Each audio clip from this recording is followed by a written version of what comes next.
Quand le Golden Boy a-t-il finalement tout perdu? Mon frère Kyle ne pouvait littéralement rien faire de mal aux yeux de nos parents. Tandis que tout ce que je faisais était d'une manière ou d'une autre une déception ou pas assez bien. Il sautait les dîners de famille pour traîner avec des amis, et maman disait « Oh, Kyle a besoin de son temps social ». Mais quand j'avais le club de théâtre, elle me faisait sentir coupable de manquer de précieux moments en famille.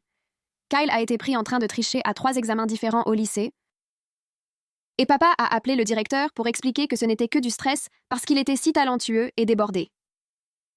Quand j'ai eu un B+ en chimie, ils ont engagé un tuteur parce que je souffrais clairement et que j'avais besoin d'une intervention.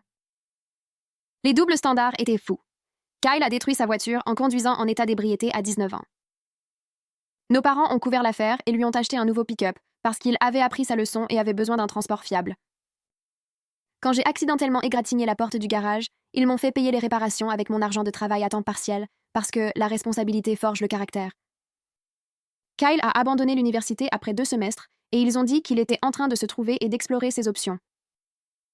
J'ai obtenu mon diplôme avec mention et ils m'ont dit « Eh bien, n'importe qui peut avoir de bonnes notes si vous n'avez pas de vie sociale et étudier tout le temps. » Ils ont transformé le garage en un studio d'enregistrement lorsque Kyle a décidé qu'il voulait être musicien.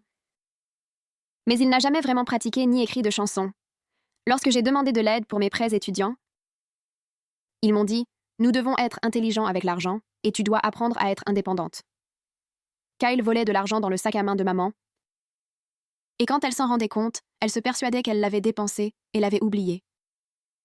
Lorsque ses bijoux ont disparu, elle a supposé qu'elle les avait égarés. Lorsque les outils de papa ont disparu du garage, il pensait qu'il les avait prêtés à quelqu'un. J'ai essayé de souligner le schéma évident, mais ils ont agi comme si j'étais jalouse et que j'essayais de causer des problèmes. Kyle a lancé une entreprise avec 20 000 $ de leurs économies de retraite, et lorsqu'elle a échoué en 3 mois, ils ont dit « Au moins il a essayé, et l'échec est le meilleur enseignant ». Quand j'ai demandé 10 000 $ pour suivre un cours de certification professionnelle, ils m'ont dit « Peut-être l'année prochaine, quand les finances iront mieux, le tournant ». L'exploitation de grand-mère Dorothy, le tournant, est survenue lorsque grand-mère Dorothy est tombée malade. Elle avait besoin de soins à temps plein et avait environ 200 000 $ d'économies qu'elle prévoyait de laisser également à tous les petits-enfants.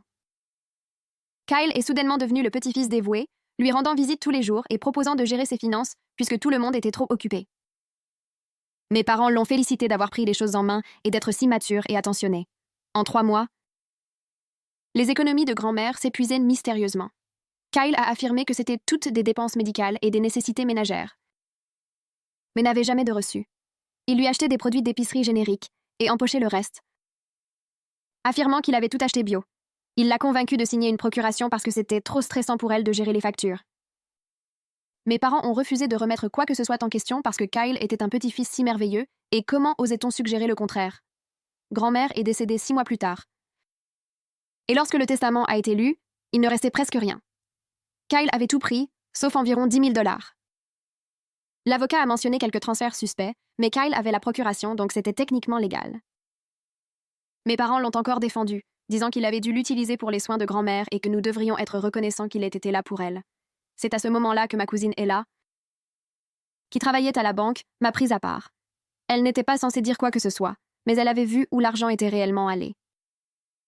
Kyle l'avait transféré sur ses propres comptes, puis sur une application de casino. 200 000 $ misés en 6 mois pendant que grand-mère mangeait du pain générique et regardait ses émissions dans une maison glaciale, parce que Kyle disait que la facture de chauffage était trop chère. Elle avait des captures d'écran de tout, les transferts sur le compte de Kyle, les transferts immédiats vers le site de jeu. Les heures et les dates correspondaient exactement. Elle documentait cela depuis des mois, mais ne savait pas quoi faire car Kyle avait techniquement l'autorité légale. La confrontation, j'ai organisé une réunion de famille et j'ai dit que j'avais quelque chose d'important à partager concernant les biens de grand-mère. Kyle s'est immédiatement mis sur la défensive, disant « Si cela concerne de l'argent, alors c'est dégoûtant et un manque de respect envers la mémoire de grand-mère. » Mes parents ont commencé à me réprimander avant que je ne puisse parler. Mais j'ai sorti les captures d'écran imprimées et j'ai commencé à les faire circuler. Voici 50 000 $ transférés sur le compte personnel de Kyle le 10 janvier. Voici ces mêmes 50 000 $ transférés à BetKing Casino 3 heures plus tard. Voici 30 000 $ supplémentaires le 25 janvier. 40 000 $ de plus le 3 février. Chaque transfert est documenté. Kyle a tenté d'arracher les papiers, disant que c'était des dossiers bancaires privés, mais tout le monde les avait déjà vus. Mon oncle Robert, qui était policier, a demandé à Kyle s'il voulait expliquer pourquoi l'argent de grand-mère était destiné au jeu d'argent en ligne pendant qu'elle était mourante. Kyle a vraiment dit que grand-mère voulait qu'il l'investisse pour l'avenir de la famille et que le jeu était juste sa stratégie d'investissement. La pièce a explosé. Oncle Robert s'est levé de sa chaise et a traversé la pièce en 3 pas, se rapprochant du visage de Kyle avec sa posture de flic, celle qui fait avouer aux gens des choses qu'ils n'ont même pas faites. Kyle a reculé en chancelant vers le couloir, les mains levées comme si Robert allait le frapper, et maman a commencé à crier à Robert de se calmer et d'arrêter d'attaquer son fils. Papa s'est joint à elle, criant que c'était complètement inapproprié et que Robert devait s'éloigner tout de suite. Robert n'a pas bougé d'un pouce. Il a juste continué à fixer Kyle avec cette expression qui fonctionnait probablement très bien dans les salles d'interrogatoire, lui demandant s'il venait vraiment d'appeler voler 200 000 $ à sa grand-mère mourante, une stratégie d'investissement. La bouche de Kyle s'est ouverte et fermée. Mais rien n'est sorti, et j'ai pu voir de la sueur se former sur son front, même s'il faisait froid dans la maison. Maman s'est interposée entre eux, elle a en fait mis ses mains sur la poitrine de Robert et l'a poussé, lui disant qu'il était agressif et menaçant et qu'elle ne permettrait pas ce genre de comportement dans sa maison. Je suis restée assise sur ma chaise avec le relevé bancaire toujours dans mes mains, regardant tout se dérouler comme si je regardais un film. Tante Linda pleurait les mains sur son visage près de la cheminée, et j'entendais d'autres parents parler entre eux. Certains posèrent des questions à Kyle, d'autres le défendaient. Certains faisaient juste des bruits d'étonnement. Mes parents se sont littéralement positionnés de chaque côté de Kyle, comme s'ils étaient ses gardes du corps. Maman à sa gauche et papa à sa droite, créant un mur humain entre lui et tous les autres dans la pièce. Oncle Robert a reculé, mais a gardé ses yeux fixés sur Kyle, et on pouvait voir chaque muscle de sa mâchoire se crisper. Kyle a regardé autour de la pièce comme s'il cherchait une issue de secours, ses yeux sautant d'une personne à l'autre. Et puis il a fait son mouvement. Il s'est précipité vers la porte d'entrée, poussant maman si fort qu'elle a trébuché sur la table basse. Cependant, oncle Robert a été plus rapide. Ce doit être tout cet entraînement de police, car il a intercepté Kyle avant qu'il n'atteigne le milieu du salon. Robert s'est tenu juste devant la porte, les bras croisés, disant à Kyle qu'il ne quitterait pas cette maison avant d'avoir expliqué où l'argent de grand-mère était réellement allé. Kyle a essayé de le contourner, mais Robert s'est simplement décalé et l'a bloqué à nouveau. C'est alors que mon père a fait quelque chose que je n'avais jamais vu en 30 ans. Il a poussé oncle Robert, les 2 mains sur sa poitrine, l'écartant de la porte et lui criant de sauter du chemin de Kyle. Robert a à peine bougé, il a juste regardé mon père comme s'il ne pouvait pas croire ce qui venait de se passer. Et pendant 1 seconde, j'ai cru qu'ils allaient vraiment se battre là, dans le salon. Toute la pièce est devenue silencieuse. À part les pleurs de tante Linda. Puis Ella a parlé avec sa voix calme, celle qu'elle utilise à la banque lorsqu'elle explique pourquoi le chèque de quelqu'un a rebondi. Elle a dit qu'elle surveillait ses transferts depuis des mois et qu'elle avait la documentation de chaque transaction. Sa voix était douce, mais on pouvait entendre l'acier en dessous. Elle a expliqué que Kyle n'avait pas seulement transféré de l'argent 1 ou 2 fois. Il déplaçait des fonds presque tous les jours vers la fin, parfois 3 ou 4 fois en une seule journée lorsqu'il perdait. Elle avait les dates, les heures, les montants, tout. Ma mère s'est retournée pour faire face à Ella et j'ai vu son expression passer de mère protectrice à mode attaque en environ 2 secondes. Elle a pointé son doigt sur Ella et l'a accusée d'avoir enfreint les lois sur la confidentialité bancaire et de trahir la confiance de la famille. Sa voix devenant plus aiguë et plus forte à chaque mot. Elle a dit qu'Ella n'avait pas le droit d'espionner les transactions de Kyle et qu'elle pourrait perdre son emploi pour avoir partagé des informations bancaires confidentielles. Ella n'a pas bronché, elle est simplement restée là, les bras le long du corps, et a expliqué avec cette même voix calme que l'abus financier envers les personnes âgées est une situation de signalement obligatoire. Elle a dit « Lorsque les employés de banque constatent des schémas suspects d'épuisement de l'argent d'une personne âgée par quelqu'un détenant une procuration, la loi les oblige à documenter et à signaler l'exploitation présumée. » Elle a regardé ma mère droit dans les yeux et a dit qu'elle suivait les exigences légales de son travail. Rien de plus. Oncle Robert a sorti son téléphone de sa poche et a annoncé qu'il allait appeler son ami détective qui s'occupe des crimes financiers contre les victimes âgées. Mon père s'est jeté sur le téléphone, il a en fait essayé de l'arracher de la main de Robert, criant que c'était une affaire de famille privée et que nous n'avions pas besoin de la police. Robert a tenu le téléphone au-dessus de sa tête comme des enfants se battant pour un jouet, et papa a attrapé son bras pour essayer de le faire descendre. Ils étaient à la poitrine contre poitrine, les 2 visages rouges et respirant fortement, et j'ai pensé que des coups allaient certainement voler. Tante Linda s'est précipitée et s'est interposée entre eux, les repoussant avec ses mains sur la poitrine des 2, les suppliant d'arrêter. Elle pleurait plus fort maintenant, le mascara coulant sur son visage, disant que cela n'aidait en rien. Kyle s'est effondré à genoux là, au milieu du salon, les mains sur son visage, les épaules tremblantes. Il a commencé à sangloter de gros sanglots hachés qui semblaient faux, même si je pense qu'ils étaient réels. Et entre les sanglots, il a admis qu'il avait un problème de jeu. Il a dit qu'il n'avait jamais voulu que cela devienne si grave, qu'il pensait pouvoir le contrôler, qu'il allait rembourser grand-mère quand il aurait enfin un gros coup de chance. Il a regardé tout le monde, des larmes et du mucus coulant sur son visage, et a affirmé qu'il avait été si proche d'un jackpot majeur qui aurait tout arrangé. Qu'il n'avait besoin que d'une victoire de plus. Mes parents se sont transformés instantanément. Comme si quelqu'un avait appuyé sur un interrupteur. Maman s'est laissée tomber à genoux à côté de Kyle et l'a serré dans ses bras, le berçant comme s'il avait 5 ans. Elle disait « C'est bon, chérie, tu es malade. Tu as besoin d'aide. Pas de jugement. Nous allons t'aider à traverser cela. » Papa s'est également accroupi et a mis sa main sur le dos de Kyle. Puis il s'est levé et s'est adressé à toute la pièce comme s'il prononçait un discours. Il a annoncé que Kyle avait admis qu'il souffrait d'une maladie, que la dépendance au jeu est une maladie mentale reconnue, et que nous devions tous nous concentrer à lui obtenir un traitement au lieu de le blâmer et de le punir.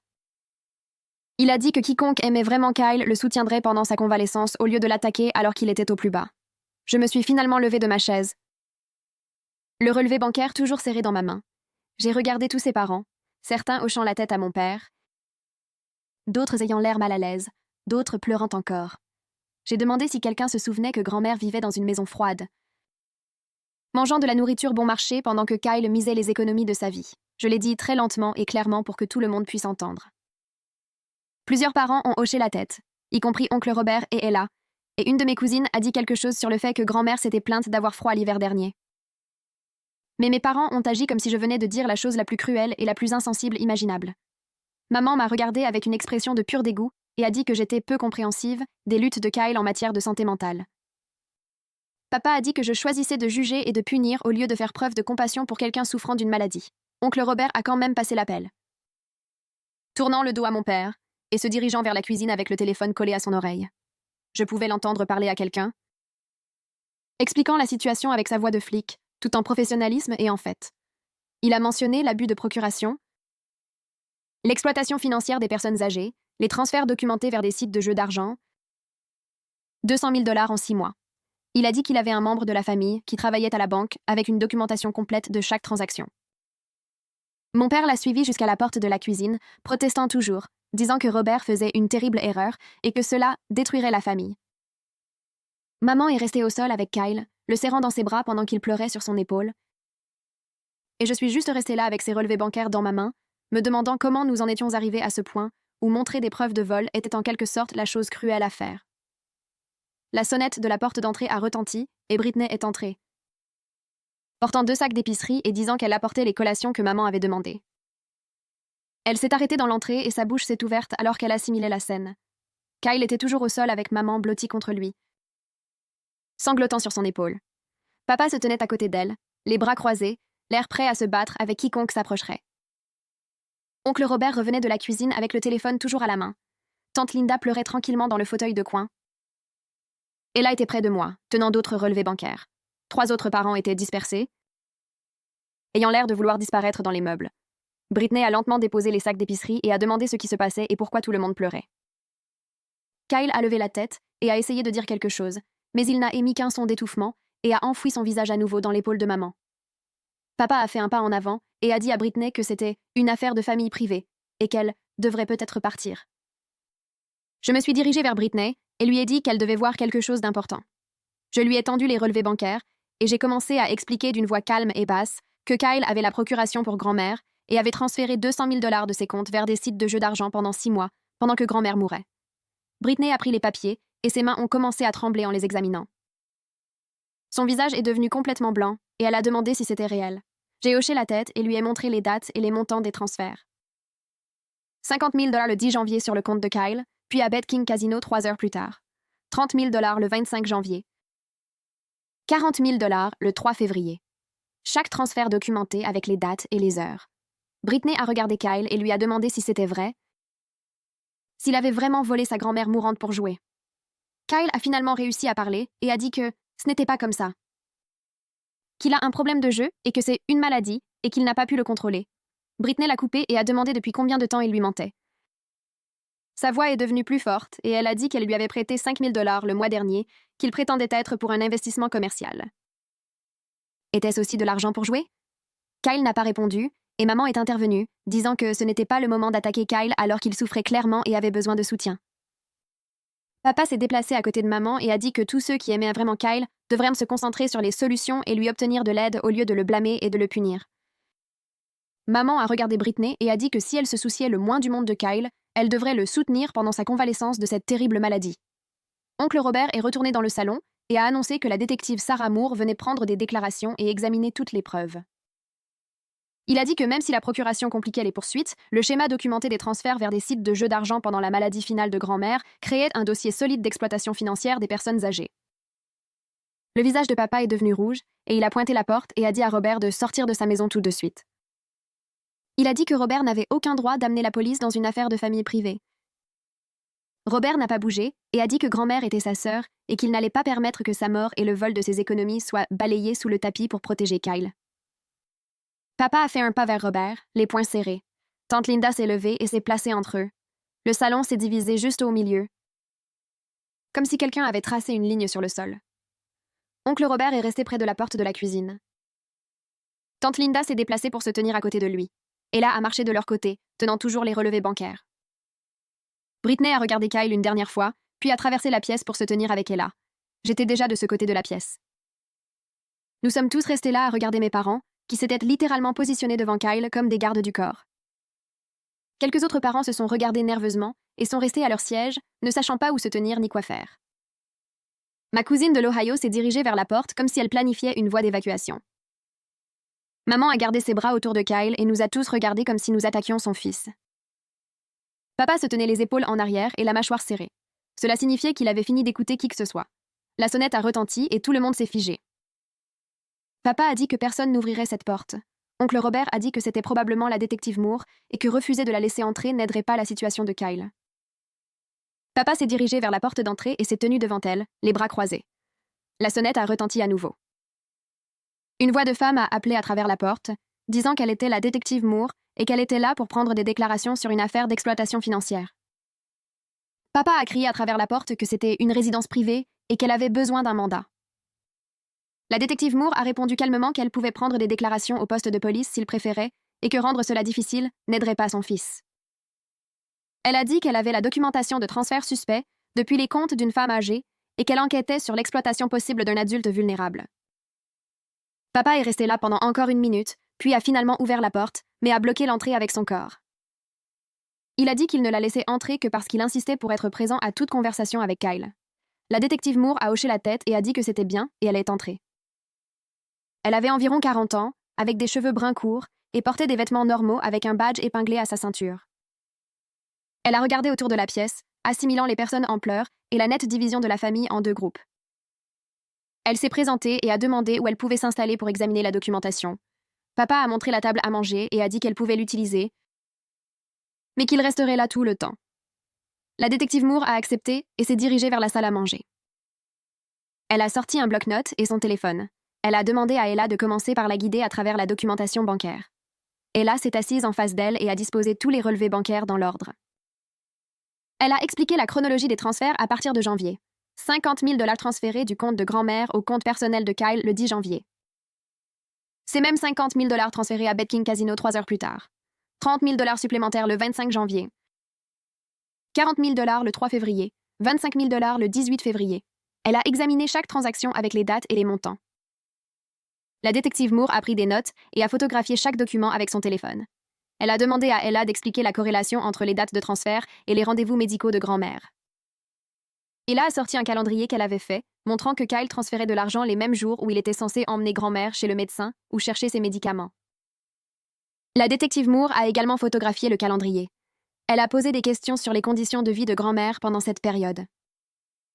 Ella a expliqué que grand-mère se plaignait d'avoir froid parce que Kyle disait que la facture de chauffage était trop chère. Elle mangeait de la nourriture générique parce que Kyle disait que le bio était trop coûteux. Elle portait les mêmes vêtements pendant des mois parce que Kyle disait que les nouveaux n'étaient pas dans le budget. Tout cela pendant qu'il transférait des milliers de dollars chaque semaine vers des sites de jeux d'argent. La détective Moore s'est adressée à Kyle et lui a demandé d'expliquer les transferts du compte de sa grand-mère vers son compte personnel, puis vers les sites de jeux d'argent. Kyle s'est redressé et s'est essuyé les yeux, puis a dit que grand-mère savait exactement ce qu'il faisait avec l'argent et qu'elle approuvait sa stratégie d'investissement.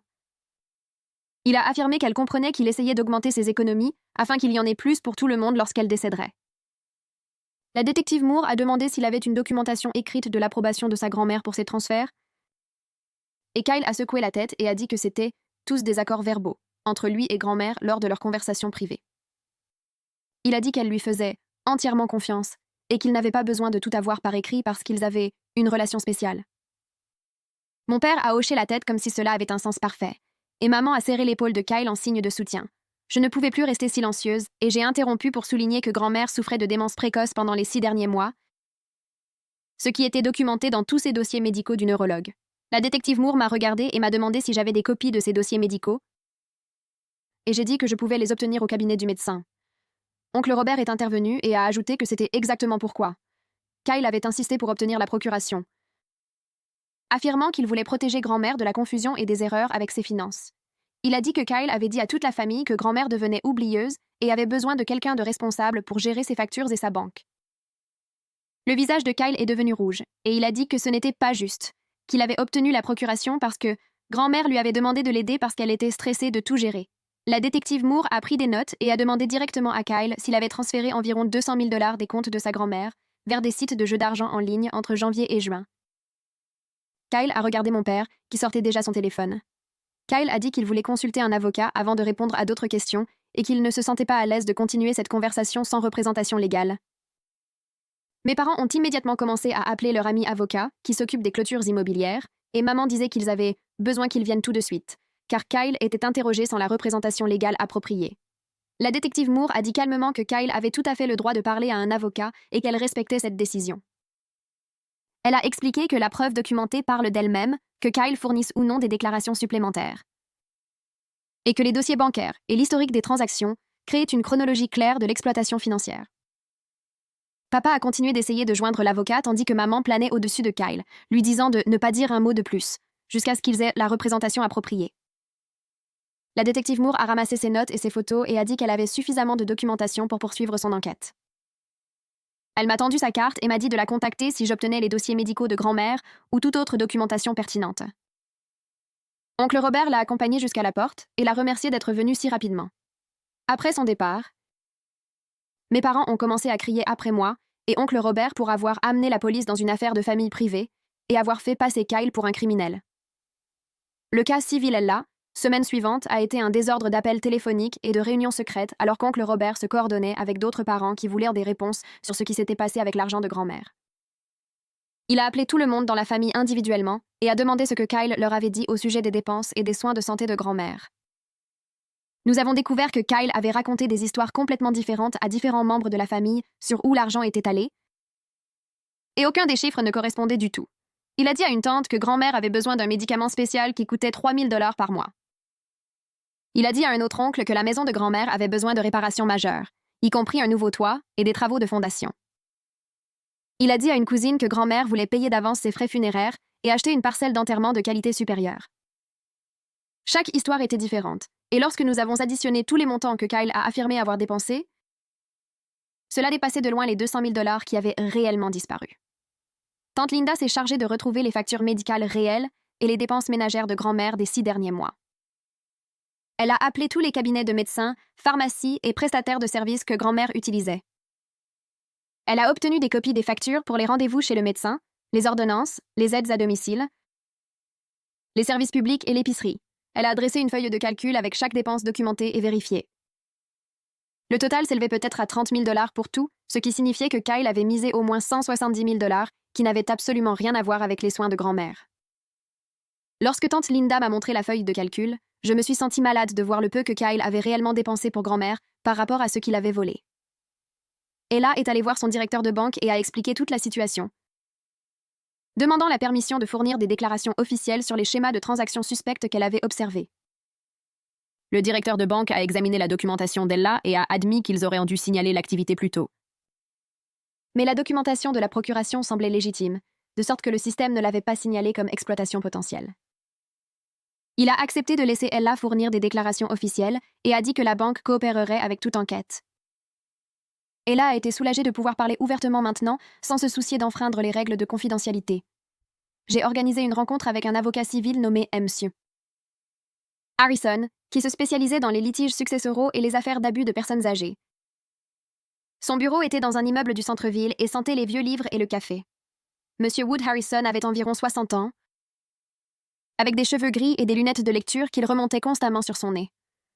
J'ai apporté toute la documentation, y compris les relevés bancaires, la chronologie d'Ella, la feuille de calcul des dépenses de tante Linda et des copies des documents de procuration M. Harrison a passé près d'1 heure à tout examiner et à poser des questions détaillées sur la relation de Kyle avec grand-mère et la chronologie des événements. Il a expliqué que les poursuites pénales étaient compliquées par la procuration, car techniquement Kyle avait l'autorité légale d'accéder au compte de grand-mère, mais la poursuite civile pour manquement à l'obligation fiduciaire avait beaucoup plus de chances de succès. Il a dit que détenir une procuration crée une responsabilité légale d'agir dans le meilleur intérêt de la personne. Et utiliser son argent à des fins personnelles, comme le jeu enfreint clairement cette responsabilité. M. Harrison a examiné toute la documentation à nouveau et a dit « Nous avons un dossier solide selon lequel Kyle a violé son obligation fiduciaire en utilisant l'argent de grand-mère à des fins personnelles au lieu de ses soins. » Il a expliqué le processus pour intenter une action civile et ce que nous pourrions potentiellement récupérer. Puis il m'a donné la dure nouvelle concernant les coûts, estimant les honoraires d'avocat à environ 15 000 $ sans garantie de récupérer quoi que ce soit si Kyle n'a pas d'actifs.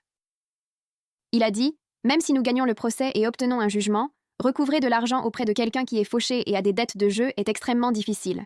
J'ai demandé si cela valait la peine de poursuivre l'affaire et M. Harrison a dit que cela dépendait si nous voulions la justice et la responsabilité ou simplement récupérer l'argent. Il a dit qu'obtenir un jugement légal enregistré est parfois important, même si vous ne recouvrez jamais $1. J'ai dit que j'avais besoin d'en parler à oncle Robert pour partager le coût. Lorsque j'ai expliqué la situation à oncle Robert, il a dit qu'il était prêt à payer la moitié des honoraires de l'avocat parce que cela ne concernait plus l'argent. Il s'agissait de s'assurer que Kyle subisse de réelles conséquences pour une fois dans sa vie.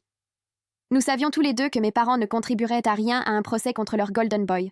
J'ai appelé monsieur Harrison et lui et dit que nous voulions aller de l'avant avec le cas civil. Il a dit qu'il commencerait à préparer la documentation et que nous aurions besoin de payer des frais initiaux de 7 500 $ chacun pour commencer. Le même après-midi, ma mère a appelé en pleurant et me suppliant de ne pas intenter d'action en justice contre Kyle. Elle a dit que la famille était déjà brisée et qu'un procès détruirait toute chance de guérison et d'avancer ensemble. Je lui ai dit que Kyle avait détruit la famille lorsqu'il avait volé grand-mère et l'avait laissé vivre dans des conditions terribles pendant qu'il misait les économies de sa vie. Maman a dit que j'étais cruelle et vindicative et que je regretterais cette décision lorsqu'il serait trop tard pour réparer notre relation. Traduction. La rupture. Définitive Papa nous a envoyé un courriel à oncle Robert et à moi, disant que si nous continuions les actions en justice contre Kyle, ils considéreraient cela comme du harcèlement et consulteraient leur propre avocat pour déposer une contre-poursuite. Il a dit qu'ils avaient une documentation de toutes les façons dont ils nous avaient soutenus au fil des ans et que nous faisions preuve d'une incroyable ingratitude en attaquant leur fils dans son moment de besoin. Le courriel m'a fait réaliser que la division familiale n'était ni temporaire ni réparable. Elle était permanente et empirait. Oncle Robert a transmis le courriel de papa à M. Harrison et a demandé si la menace d'une contre-poursuite était quelque chose dont il fallait s'inquiéter. M. Harrison a déclaré que c'était une menace creuse destinée à nous intimider et que nous avions tout le droit légal d'engager une action civile pour manquement à l'obligation fiduciaire. Il a dit de documenter toute la communication de mes parents au cas où leur harcèlement s'aggraverait. J'ai envoyé à M. Harrison ma moitié des frais initiaux et oncle Robert a envoyé sa part le même jour. L'argument de la capacité diminuée, 3 jours après que nous ayons déposé les frais initiaux, Kyle a engagé son propre avocat nommé Richard Crane, spécialisé en défense pénale. Oncle Robert l'a appris par ses contacts policiers avant que mes parents ne le disent à qui que ce soit, M. Crane a immédiatement commencé à faire des déclarations à la détective Moore sur la façon dont la dépendance au jeu de Kyle était une maladie mentale reconnue qui a affecté son jugement et sa capacité de prise de décision. Il construisait une défense autour de la capacité diminuée, alléguant que Kyle ne pouvait pas former d'intention criminelle parce que sa dépendance contrôlait ses actions. La détective Moore m'a appelé pour me prévenir que c'était une stratégie courante dans les cas d'exploitation financière, et que cela fonctionnait parfois pour réduire les accusations ou éviter complètement les poursuites. Elle a dit que la clé serait de prouver que Kyle savait que ce qu'il faisait était mal et l'a fait quand même. Ce que le schéma de mensonge et de dissimulation aiderait à établir. Mes parents se sont jetés sur ce récit comme une bouée de sauvetage. En une semaine, ils disaient à quiconque voulait écouter que Kyle était une victime d'une maladie qui avait besoin de traitement et de compassion. Pas de punition. Maman a même posté sur Facebook l'importance de soutenir les membres de la famille aux prises avec la dépendance, et comment la société devait voir la dépendance comme une condition médicale plutôt qu'un échec moral. Elle n'a pas mentionné Kyle par son nom, mais tout le monde savait de quoi elle parlait. Plusieurs parents qui ne connaissaient pas toute l'histoire de l'argent de grand-mère ont commenté avec des messages de soutien sur le courage qu'elle avait de parler et à quel point ils étaient fiers d'elle de soutenir son fils. J'ai eu envie de crier chaque fois que je voyais un autre commentaire louant mes parents pour leur compassion et leur compréhension. Documenter le schéma d'escroquerie. Pendant ce temps, j'ai passé un week-end entier à créer un document de chronologie détaillé, montrant le schéma de manipulation et de mensonge de Kyle remontant à des années. J'ai commencé par les incidents de tricherie au lycée, où papa appelait le directeur pour s'excuser. Ensuite, l'accident de conduite en état d'ivresse qu'ils ont couvert et pour lequel ils lui ont acheté un nouveau pick-up. L'entreprise ratée qui a perdu 20 000 $ de leurs économies de retraite, chaque fois qu'ils volaient dans le sac à main de maman ou que les outils de papa disparaissaient. Le studio d'enregistrement qu'ils ont construit et qu'il n'a jamais utilisé. J'ai documenté chaque double standard, chaque excuse qu'ils donnaient, chaque conséquence que j'affrontais pour des erreurs mineures, tandis que Kyle s'en tirait avec des erreurs majeures. Le document a fini par faire 12 pages de long avec des dates et des incidents spécifiques. J'ai envoyé des copies à oncle Robert. Ella et monsieur Harrison. Ella a ajouté ses propres observations sur le comportement de Kyle lors des réunions de famille au cours des 5 dernières années. Elle s'est souvenue qu'il avait emprunté 200 $ à tante Linda pour des réparations de voitures qui n'ont jamais eu lieu. Elle l'avait vu demander 500 $ au fils d'oncle Robert pour une opportunité commerciale qui ne s'est jamais matérialisée. Elle se souvenait d'un Noël il y a 3 ans où Kyle avait demandé 300 $ à notre cousine Michelle pour l'aider avec le loyer et ne l'avait jamais remboursé. Nous avons commencé à comparer nos notes et nous avons réalisé que Kyle menait de petites escroqueries sur la famille depuis des années. Toujours avec des histoires différentes, promettant toujours de rembourser les gens, ne le faisant jamais. Oncle Robert a pris en charge l'entrevue privée d'autres parents sur leurs interactions avec Kyle. Il l'a abordé comme une enquête de détective, posant des questions spécifiques sur l'argent que Kyle avait emprunté ou les propositions commerciales qu'il avait faites. Ce qu'il a découvert était stupéfiant même pour moi. Kyle avait emprunté de l'argent à au moins 8 membres différents de la famille au cours des 3 dernières années, avec des montants allant de 200 $ à 5 000 $. Le total s'élevait à environ 30 000 $ qui n'avaient été remboursés à personne. Chaque personne avait une histoire différente de Kyle expliquant pourquoi il avait besoin de l'argent. Des problèmes de trésorerie temporaire, une opportunité d'investissement nécessitant une action rapide, des factures médicales pour une alerte de santé dont il n'a jamais parlé à nos parents, des réparations de voitures après un accident. Chaque histoire était conçue pour créer de l'urgence et de la sympathie tout en évitant toute vérification ou suivi. Oncle Robert a tout documenté dans une feuille de calcul avec les dates, les montants et les histoires que Kyle avait racontées à chaque personne. Nous avons apporté toutes ces informations à la détective Moore à son bureau du centre-ville. Elle a étalé les documents sur son bureau et les a étudiés pendant longtemps sans rien dire. Finalement, elle a levé les yeux et a dit que cela établissait un schéma clair de manipulation financière qui renforçait considérablement le dossier contre Kyle. Elle a expliqué que l'un des défis avec la situation de grand-mère était que l'avocat de Kyle pourrait argumenter que c'était un incident isolé, causé par la dépendance au jeu qui a échappé à tout contrôle. Mais ce schéma remontant à des années montrait un comportement trompeur délibéré et répété à des fins de gain personnel. Cela prouvait que Kyle savait comment manipuler les gens, savait comment créer des histoires convaincantes et savait comment éviter de se faire prendre. La défense de la dépendance était grandement affaiblie lorsque l'on pouvait prouver que la personne menait des escroqueries calculées tout en étant prétendument sous l'emprise de sa maladie. La détective Moore a dit qu'elle assemblait un dossier qui rendrait très difficile pour Kyle de prétendre qu'il ne comprenait pas ce qu'il faisait ou qu'il ne pouvait pas contrôler ses actions. Une chasse aux sorcières, familiale et mes parents ont appris d'une manière ou d'une autre les entretiens d'oncle Robert avec les proches. Je ne sais toujours pas qui leur a dit, mais nous avons soudainement reçu un courriel envoyé à toute la famille élargie depuis le compte de papa. La ligne d'objet était « Unité familiale et fausses accusations ». Le courriel nous accusait, Ella et oncle Robert, de mener une chasse aux sorcières contre Kyle et d'essayer de détruire la famille. Il disait que nous harcelions des membres vulnérables de la famille et les manipulions pour qu'ils fassent des déclarations contre Kyle à son heure la plus sombre. Il affirmait que nous refusions de reconnaître que la dépendance est une maladie qui nécessite un traitement, pas une punition, et que nos actions étaient motivées par la jalousie et la vengeance plutôt que par une préoccupation sincère. Le courriel se terminait par un plaidoyer pour que chacun se souvienne de l'importance de la loyauté familiale et résiste aux efforts visant à briser la famille pour de l'argent et des malentendus. Je l'ai lu 3 fois avec une incrédulité totale.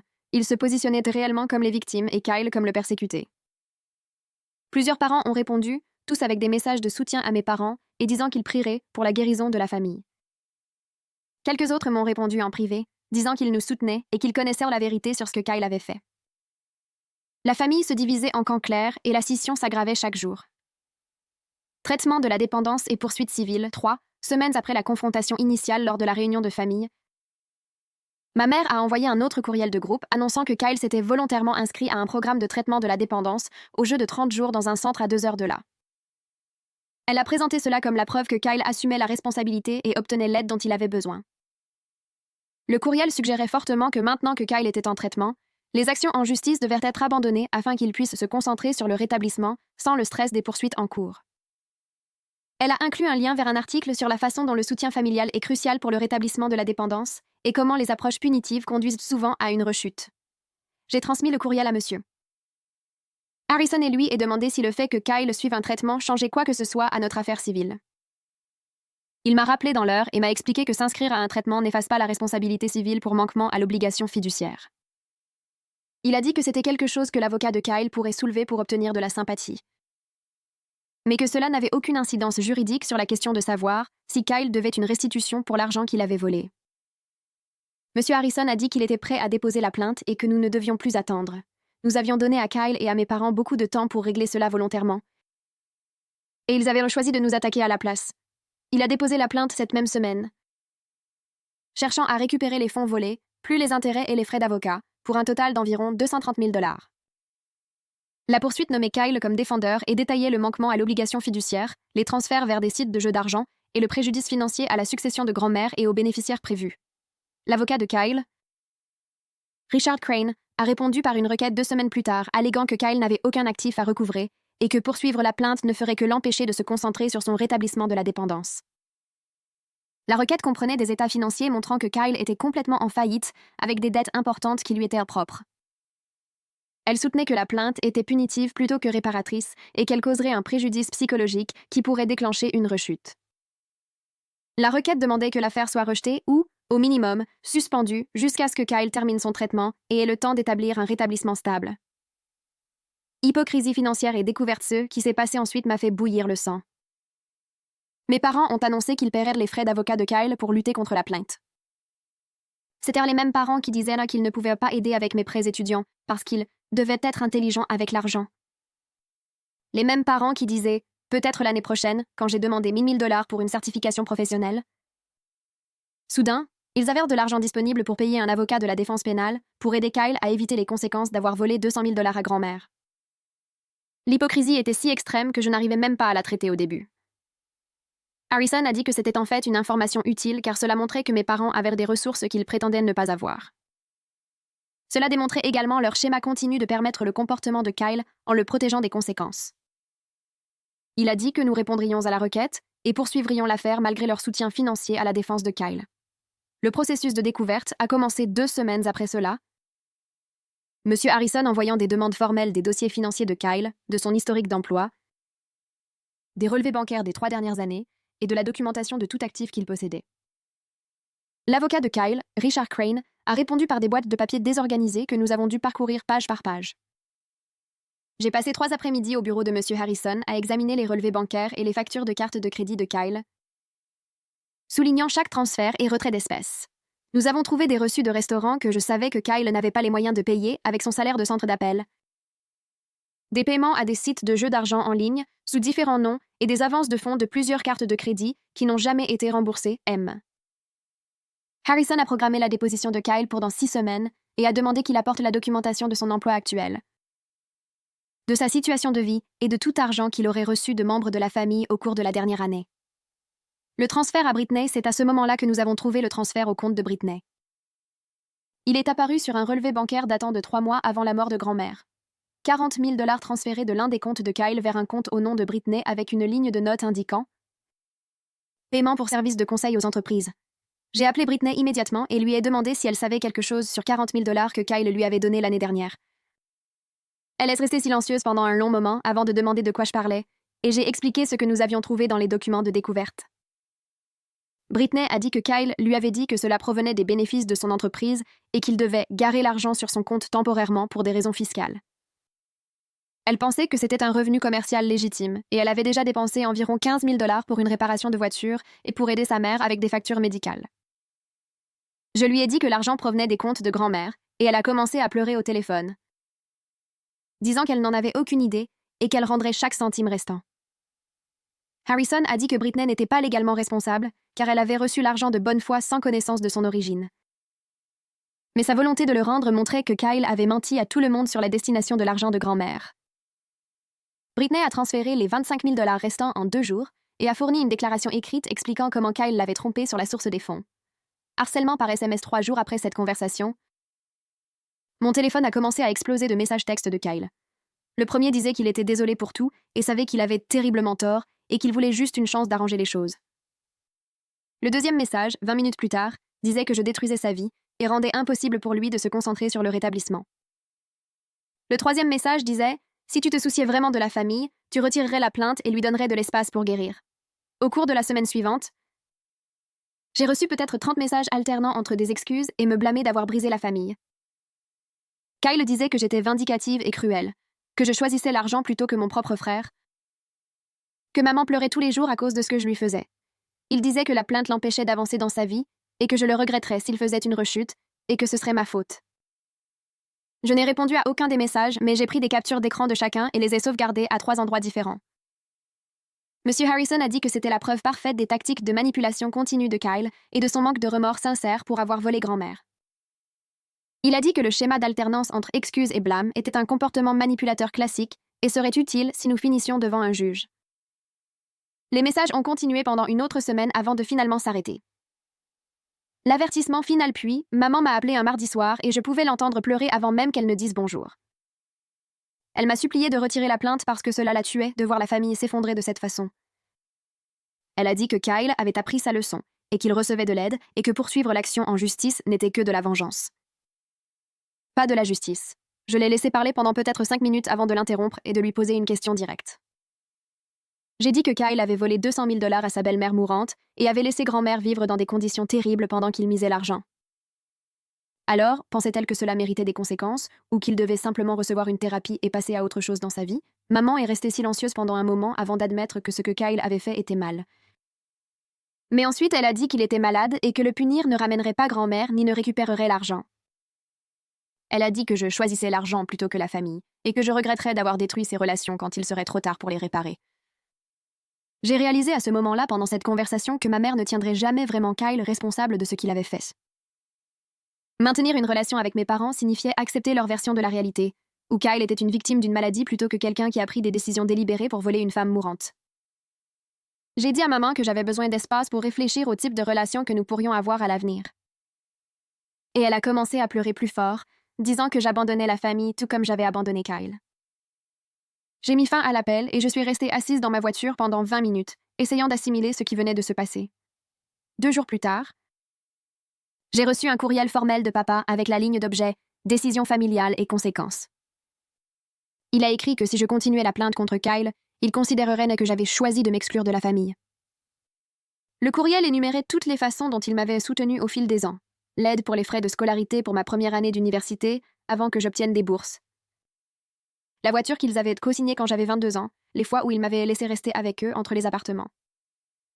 Papa a dit que c'était ainsi que je récompensais leur amour et leur sacrifice, en attaquant mon frère alors qu'il était au plus bas et qu'il avait le plus besoin du soutien familial. Il a dit que j'avais 1 semaine pour décider si je voulais faire partie de cette famille ou continuer sur une voie d'amertume et de vengeance. J'ai transmis le courriel à monsieur Harrison sans commentaire et il m'a rappelé dans l'heure, disant que c'était une preuve supplémentaire du schéma familial qui permettait le comportement de Kyle depuis des années. Formation du cercle de soutien ce week-end là. Oncle Robert a appelé et a dit qu'il avait parlé à tante Linda et Ella de tout ce qui s'était passé. Il a dit qu'il voulait former un groupe de soutien pour ceux d'entre nous qui faisaient face aux conséquences du vol de Kyle et au comportement permissif de nos parents. Nous avons commencé à nous réunir tous les jeudis soirs chez oncle Robert. Seulement nous 4 au début. Parlant des choses folles que nos parents disaient pour défendre Kyle et nous rappelant les uns les autres que nous n'avions pas tort d'attendre des conséquences. Ella a apporté ses notes de année à regarder Kyle manipuler différents membres de la famille, et nous avons commencé à documenter des schémas que nous avions tous observés, mais que nous n'avions jamais connectés auparavant. Tante Linda préparait du café et écoutait pendant que nous évacuions les dernières tentatives de culpabilisation de mes parents.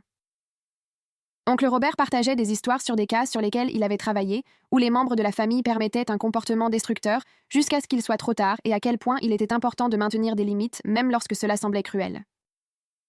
Ces réunions du jeudi sont devenues le seul endroit où je me sentais saine d'esprit pendant ces semaines de procédures judiciaires et de pression familiale. La dure réalité financière. 5 semaines après le dépôt de la plainte, les documents de divulgation financière de Kyle sont arrivés dans une épaisse enveloppe manille que M. Harrison a examiné page par page avec moi dans son bureau. Kyle n'avait absolument aucun actif, pas de compte d'épargne, pas de fonds de retraite, pas de biens immobiliers, rien de valeur, à part une voiture de 7 ans avec la transmission cassée garée dans l'allée de mes parents. Il devait environ 70 000 $ à divers sites de jeux d'argent en ligne et sociétés de prêts personnels, plus 8 000 $ supplémentaires sur des cartes de crédit qu'il avait épuisées.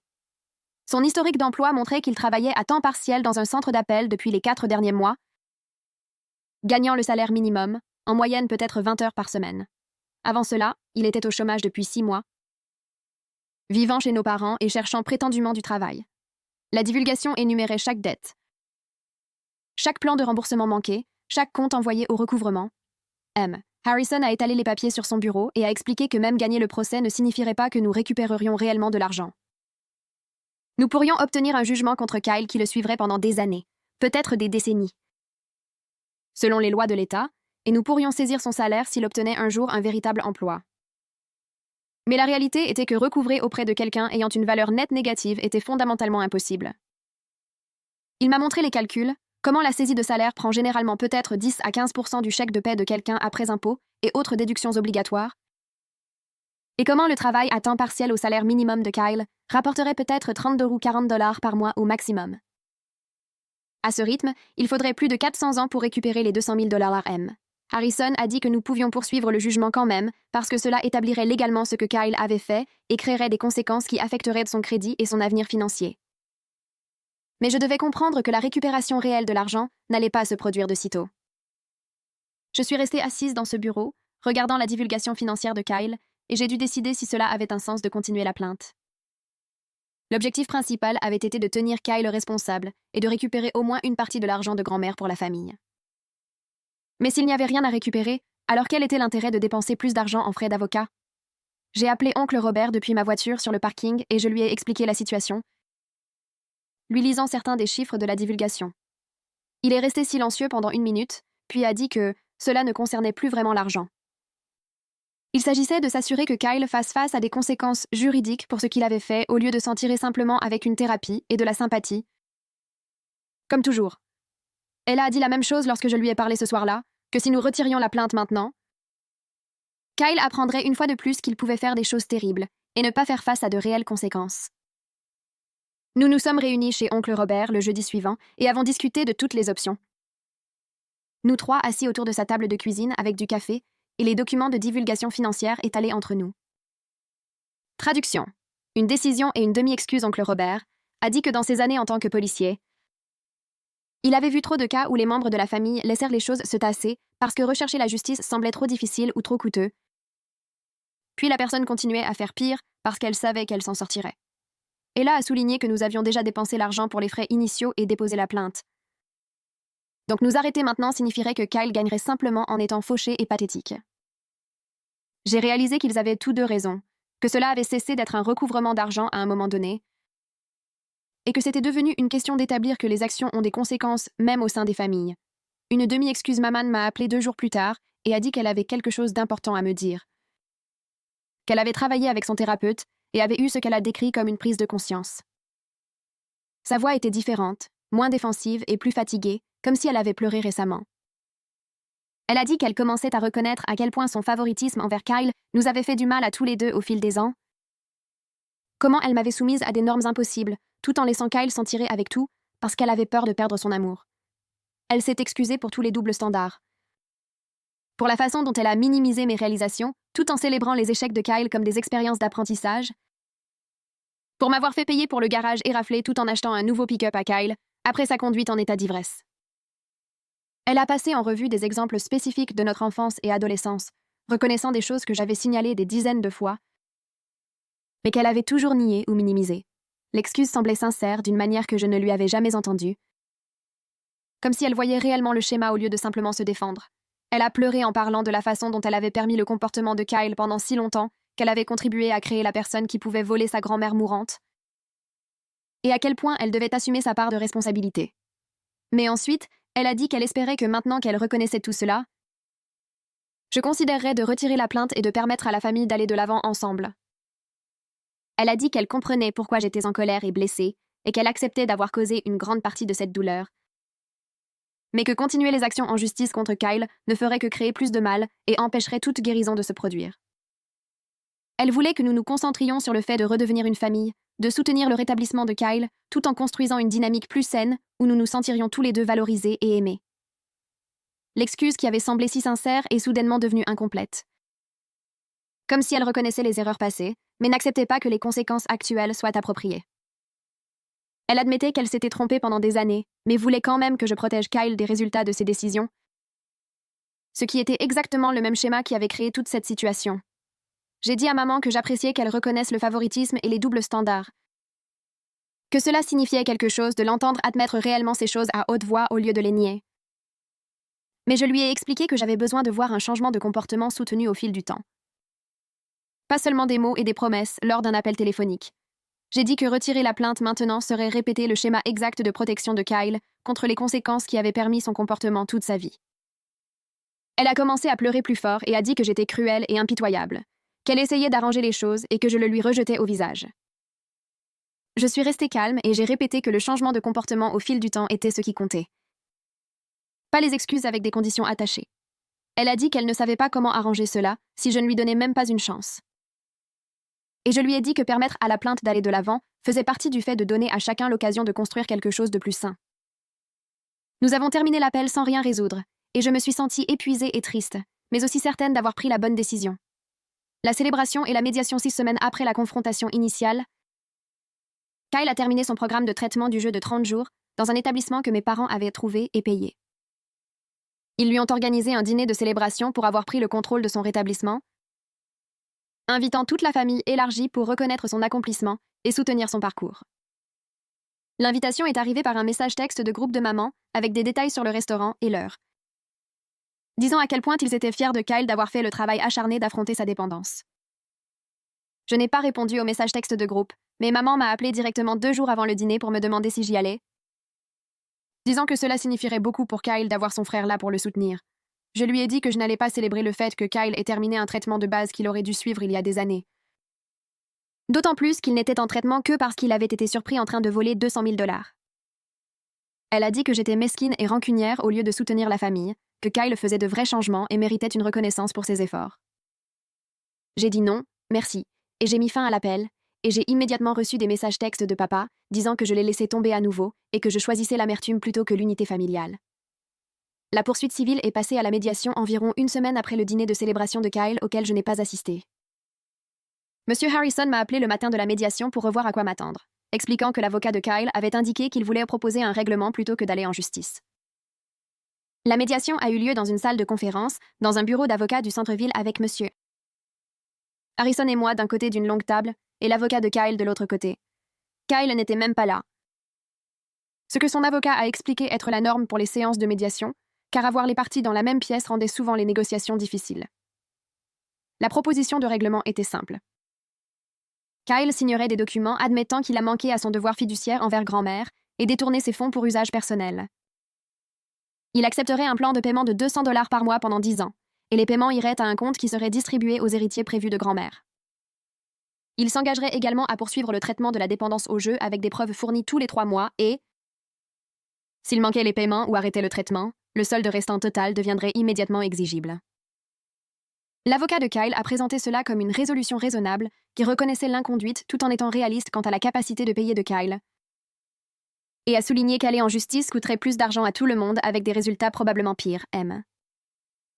Harrison a demandé une pause pour discuter de l'offre en privé et nous nous sommes déplacés dans une plus petite salle de conférence. Il a sorti sa calculatrice et m'a montré les chiffres. 200 $ par mois pendant 10 ans équivaut à un total de 24 000 $, ce qui représente environ 12% de ce que Kyle a volé à grand-mère. Il a dit que d'un point de vue de recouvrement purement financier, c'était probablement plus que ce que nous obtiendrions par saisie de salaire sur la même période, étant donné la situation professionnelle de Kyle. La valeur réelle du règlement était d'obtenir l'admission d'inconduite de Kyle enregistrée légalement, quelque chose qui ne pourrait jamais être effacé et qui le suivrait en permanence. Harrison a recommandé d'accepter le règlement car il atteignait l'objectif principal d'établir des conséquences et la responsabilité légale, même si le recouvrement financier était minime. Il a également souligné qu'aller en justice coûterait 10 000 $ supplémentaires en frais d'avocat sans garantie d'un meilleur résultat, et que les juges voyant souvent d'un bon œil les accusés qui admettaient en l'inconduite et proposèrent des plans de paiement raisonnables. J'ai appelé oncle Robert depuis la salle de conférence et lui ai expliqué les termes du règlement, lui lisant le libellé exact sur l'admission d'inconduite et la structure de paiement. Il m'a mise sur haut-parleur pour qu'Ella puisse entendre aussi. Et nous avons discuté si accepter un si petit montant revenait essentiellement à laisser Kyle s'en tirer facilement. Ella a dit que 24 000 $ était insultant par rapport à 200 000 $. Mais oncle Robert a souligné que nous avions déjà établi que Kyle n'avait rien à prendre. Donc il s'agissait plus d'obtenir l'admission enregistrée que de l'argent. J'ai demandé ce qu'il pensait honnêtement que nous devions faire. Et après une longue pause, oncle Robert a dit que nous devrions l'accepter. Il a expliqué que l'admission légale de manquement aux devoirs fiduciaires ferait partie du dossier permanent de Kyle, ce qui affecterait sa capacité à détenir une procuration ou à gérer les finances de quelqu'un d'autre, et que cela établissait dans des documents juridiques officiels qu'il avait volé sa grand-mère mourante. Ella a convenu qu'avoir cela enregistré valait plus que de se battre pendant des années pour de l'argent que nous ne récupérerions probablement jamais de toute façon. Nous avons reconnu ensemble qu'il s'agissait d'établir des conséquences et de documenter l'aveu de Kyle d'une manière qui ne pouvait être niée ou minimisée, plutôt que d'un recouvrement financier complet qui n'était jamais réaliste, compte tenu de sa situation. La signature est la dernière tentative, nous nous sommes rendus au bureau de Monsieur Harrison la semaine suivante pour la signature proprement dite. Kyle s'est présenté avec son avocat et mes parents, qui avaient l'air d'assister à un enterrement plutôt qu'à leur fils admettant avoir volé sa grand-mère mourante. La salle de conférence semblait plus petite cette fois, avec seulement nous 6 autour de la table. Monsieur Harrison a placé les documents de règlement devant Kyle et a passé en revue chaque section à voix haute. Ce paragraphe stipule que vous, Kyle Young, reconnaissez et admettez que vous avez manqué à votre devoir fiduciaire en tant que fondé de pouvoir de Dorothy Young. Cette section stipule que vous avez détourné environ 200 000 $ de ses comptes pour usage personnel, en particulier des jeux d'argent en ligne, entre janvier et juin de cette année. La main de Kyle trembla lorsqu'il prit le stylo. Ma mère s'est avancée et lui a serré l'épaule, mais il s'est écarté et a signé chaque page que son avocat pointait du doigt. L'aveu faisait maintenant partie de son dossier légal permanent et ne pourrait jamais être effacé ou expliqué. Monsieur Harrison a ramassé les documents signés et en a fait des copies pour tout le monde pendant que Kyle fixait la table et que mes parents me regardaient avec mépris, comme si j'avais personnellement détruit la vie de leur fils, au lieu de simplement le tenir responsable d'avoir détruit celle de grand-mère. Mes parents m'ont appelé 3 jours après la signature. Papa a parlé la majeure partie du temps, tandis que maman pleurait en arrière-plan. Il voulait discuter des conditions de paiement, car 200 $ par mois allaient empêcher Kyle de se remettre financièrement, et peut-être pourrions-nous le réduire à 100 $ ou les laisser faire les paiements pour lui. J'ai rappelé à papa que le règlement stipulait spécifiquement que Kyle devait effectuer les paiements lui-même et que tout paiement par un tiers annulerait le règlement. Il est resté silencieux pendant 1 minute, puis a dit que j'étais inutilement rigide et punitive, alors que Kyle luttait déjà contre sa dépendance au jeu et essayait de reconstruire sa vie. Je lui ai dit que Kyle avait misé 200 000 $ pendant que grand-mère gelait chez elle et mangeait du pain générique, et que 24 000 $ sur 10 ans étaient s'en tirer incroyablement facilement. Maman a saisi le téléphone et a dit en larmes que je choisissais l'argent plutôt que la famille, et qu'elle ne m'avait pas élevée pour être si froide et impitoyable. J'ai raccroché lorsqu'elle a commencé à me demander pourquoi je ne pouvais pas simplement laisser tomber et passer à autre chose, établir des limites et guérir de moi après que tout ait explosé. Je me suis assise et j'ai écrit des limites claires pour ma relation avec mes parents. J'assisterai à Thanksgiving et à Noël car ce sont des fêtes importantes impliquant toute la famille élargie. Je n'irai pas au petit rassemblement où Kyle serait le centre d'attention ou célébré pour des responsabilités d'adulte de base, comme conserver un emploi ou rester à l'écart du jeu. Je ne discuterai absolument pas de Kyle, de la plainte ou du règlement avec eux, car chaque conversation tournait à leur défense et à mon attaque. J'ai envoyé les limites dans un courriel, afin qu'il y ait une documentation écrite et qu'ils ne puissent pas m'interrompre ou argumenter pendant que j'expliquais. Maman a appelé dans l'heure et a passé 20 minutes à essayer de me convaincre d'être plus flexible. Elle a dit que les familles sont censées pardonner et surmonter les difficultés ensemble et que mes limites rigides n'étaient qu'une autre façon de les punir. Lui et Kyle. J'ai répété que c'était mes conditions pour maintenir une relation, quelle qu'elle soit, et que je ne négociais pas, Elle a dit que je le regretterais un jour quand il serait trop tard pour arranger les choses, et elle a raccroché en pleurant. Les limites ont tenu. Mais maman les a constamment testées. Elle appelait tous les quelques jours avec un nouvel angle expliquant pourquoi je devrais être plus indulgente ou flexible. Que Kyle allait très bien dans son rétablissement et que cela signifierait beaucoup pour lui si j'allais à son dîner d'anniversaire. Que Kyle avait obtenu une promotion au travail et qu'ils allaient organiser une petite fête, et si je ne pouvais pas venir pour juste 1 heure. Elle envoyait des SMS avec des photos de réunions de famille auxquelles j'avais refusé d'assister avec des légendes sur à quel point il était triste que je manque ces moments précieux. Papa a respecté les limites en pratique la plupart du temps, mais faisait des commentaires passifs-agressifs chaque fois que nous nous voyions. À Thanksgiving, il a mentionné 3 fois à quel point c'était agréable quand toute la famille pouvait être réunie sans drame ni division. Quand j'ai aidé à débarrasser la vaisselle après le dîner de Noël, il a dit quelque chose sur la façon dont la loyauté familiale et le pardon signifiaient quelque chose dans cette famille. Je n'ai mordu à l'hameçon aucune des fois, et j'ai simplement changé de sujet, où je suis partie. Oncle Robert et tante Linda sont devenus ma principale connexion familiale presque immédiatement. Nous avons commencé à dîner ensemble tous les mardis soirs chez eux, et ils m'appelaient pour prendre de mes nouvelles le week-end. Linda m'envoyait des mèmes amusants ou des articles qu'elle pensait que j'aimerais pendant la semaine. Robert faisait un effort pour m'inviter à des choses auxquelles il savait que mes parents n'assisteraient pas, comme des matchs de baseball ou des randonnées.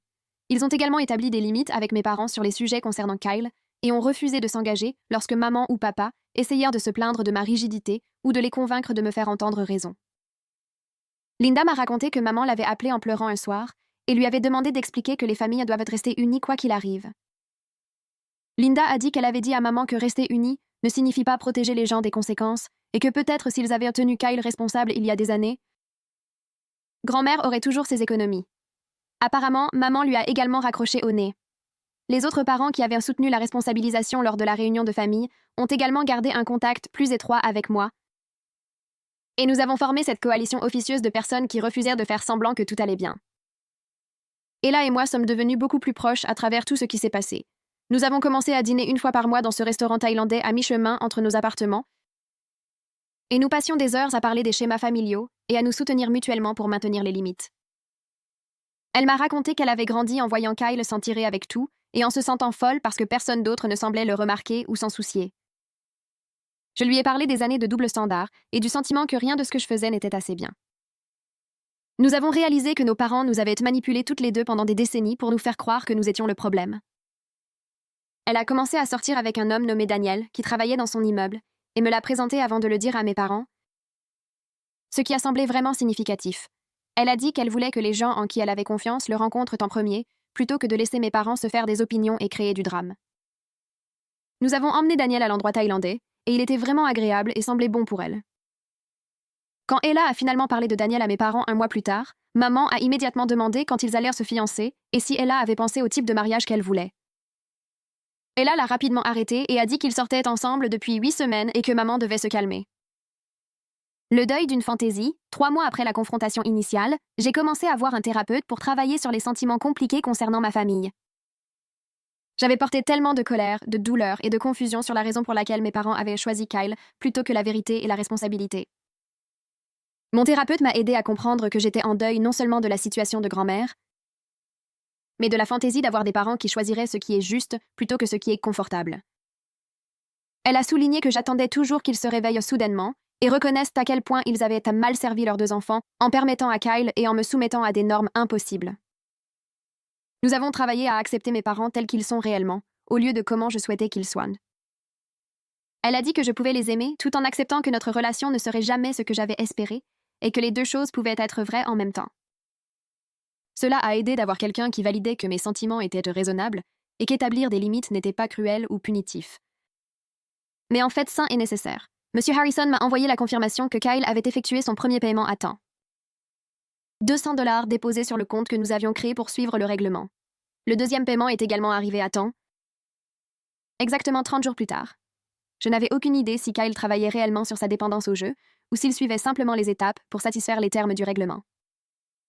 Monsieur Harrison a dit que les formulaires de vérification du programme de traitement arrivaient trimestriellement et que le premier montrait que Kyle assistait à des réunions de groupe 2 fois par semaine, mais j'avais accepté qu'il n'était pas de ma responsabilité de surveiller son rétablissement ou de me soucier s'il changeait vraiment. Ma responsabilité était envers moi-même et d'honorer la mémoire de grand-mère en m'assurant que Kyle fasse face à une sorte de conséquences. Même si elles étaient minimes par rapport à ce qu'il avait réellement fait. La partie la plus difficile de tout cela n'était pas réellement l'argent que grand-mère a perdu ou même le vol de Kyle. C'était le deuil de la fantaisie d'avoir des parents qui choisiraient ce qui est juste plutôt que ce qui est confortable.